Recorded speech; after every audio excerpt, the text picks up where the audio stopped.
दोस्तों बात करने वाला हूँ हिटैची एनर्जी स्टॉक के बारे में। तो स्टॉक के बारे में दो इंपॉर्टेंट चीज बताऊंगा और वो इंपॉर्टेंट चीज ऐसी है कि भाई अगर आप वो किसी भी स्टॉक के बारे में जान लेते हो तो समझ लो आपने उस स्टॉक की 70 से लेके 80-90% तक जो डीप फंडामेंटल एनालिसिस है वो मात्र 3 मिनट की शॉर्ट वीडियो में कर डाली। देखो स्टॉक को अगर मैं मल्टीबैगर बोलूँ तो ये चीज भी गलत नहीं होगी, लेकिन अगर ये दो चीज आप जान लोगे तो आप खुद ये कहोगे कि भाई ये स्टॉक सच में एक मल्टीबैगर स्टॉक है।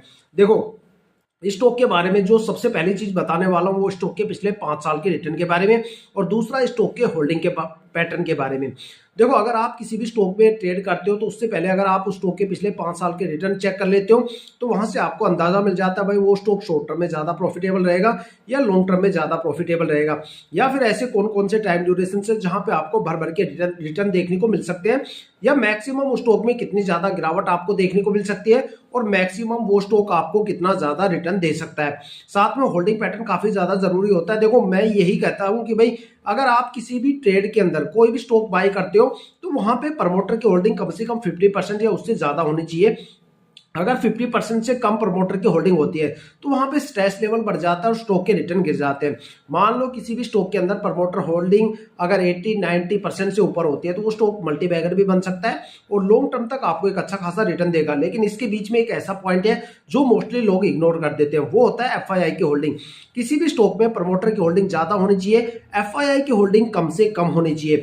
अगर किसी स्टॉक में एफआईआई की होल्डिंग ज्यादा होती है तो उस स्टॉक में गिरावट के टाइम सबसे ज्यादा गिरावट आपको देखने को मिलती है, क्योंकि जब भी गिरावट का सिलसिला शुरू होता है एफआईआई सबसे पहले बिकवाली करके निकलती है। एफआईआई का मतलब होता है फॉरेन इन्वेस्टर्स, वो इन्वेस्टर्स जो ग्लोबल मार्केट में इन्वेस्टमेंट करते हैं। उनकी जो डीप फंडामेंटल एनालिसिस स्किल है वो हमसे कहीं ज्यादा एक्सपर्ट होती है। उनको पता चल जाता है कि भाई ग्लोबल मार्केट में पिटाई का माहौल शुरू हो गया तो वो यहाँ पे सबसे पहले बिकवाली करके निकल जाते हैं और वहां से गिरावट का सिलसिला शुरू होता है। तो हमेशा प्रमोटर की होल्डिंग ज्यादा से ज्यादा देखो और वहां पे एफआईआई की होल्डिंग कम से कम। अगर इस स्टॉक के पिछले 5 साल के रिटर्न बताऊं तो भाई ये स्टॉक मल्टीबैगर है। पिछले 5 साल में स्टॉक ने अपने इन्वेस्टर्स का पैसा 20 गुना से ज्यादा करके दिया है। 2019% का से ज्यादा का स्टॉक ने रिटर्न दिया है पिछले 5 साल में।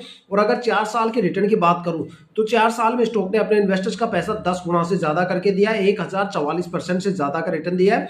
3 साल में स्टॉक ने अपने इन्वेस्टर्स का पैसा 5 गुना से ज्यादा करके दिया है, 503% से ज्यादा का रिटर्न दिया है।